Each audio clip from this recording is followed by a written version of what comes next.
നമ്മൾ ചെയ്ത വലിയൊരു തെറ്റിന് പരിഹാരം ചെയ്യണം. ഒരു പഴയ കാര്യം, ഒരു ചെറിയ ഫ്ലാഷ് ബാക്ക്, കുറെ കൊല്ലം പിന്നിലേക്ക്. പണ്ട് ശോഭനൊക്കെ ഇഷ്ടമായിരുന്നു, ഇപ്പോൾ നവ്യ നേരെ ഇഷ്ടമായിരുന്നു, ഇപ്പോൾ ഇല്ല.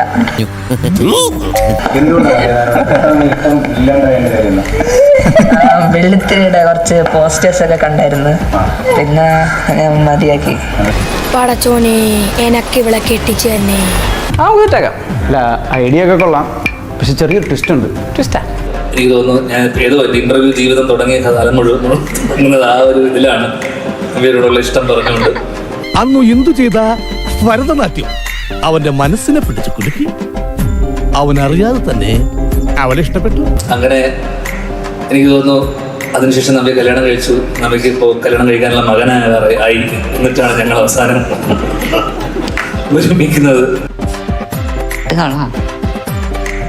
മാവനെ കൊണ്ടതിനൊന്നും ആവൂതന്നേ. എന്നാൽ പോലും ഞാൻ പറയുന്നു, ഞാൻ CM ആയി സത്യപ്രതിജ്ഞ ചെയ്യുന്ന ദിവസം സാരി എടുത്ത് ആ ഫ്രണ്ട് റോ കണ്ണു നിറഞ്ഞുകൊണ്ട് സദ്യ ഉണ്ടാവും. അമ്മയുടെ പ്രസിഡന്റ് ആവുമ്പോഴല്ല, CM ആകുമ്പോൾ വന്നാൽ മതി. ഇത്രയും ധൈര്യം ഞാൻ എന്റെ ചാൽ ശോഭരാജ് മാത്രമേ കണ്ടിട്ടുള്ളൂ. നിനക്ക് എങ്ങനെ കിട്ടി കുട്ടി ധൈര്യം? അമ്മയുടെ പ്രസിഡന്റ് ആവുമ്പോഴല്ല, CM ആകുമ്പോൾ വന്നാൽ മതി. കണ്ണു നനച്ചുകൊണ്ട് നബി ഉണ്ടാവുന്നുള്ള എല്ലാ പ്രതീക്ഷയോടെ ഞാൻ നിർത്തുന്നു. നന്ദി, നമസ്കാരം.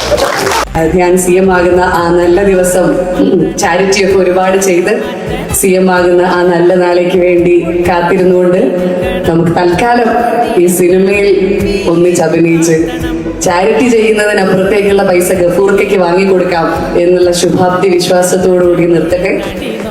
നന്ദി, നമസ്കാരം. ഉമ്മച്ചിക്കുട്ടിയെ പ്രേമിച്ച നായരുടെ കഥ ഇവിടെ തുടരുന്നു. ഈ പടച്ചോൻ ഭയങ്കര സംഭവം തന്നെ കേട്ടോ. ചില ആഗ്രഹങ്ങളൊക്കെ നമ്മൾ മറന്നാലും പുള്ളി മറക്കില്ലെന്ന് തോന്നുന്നു.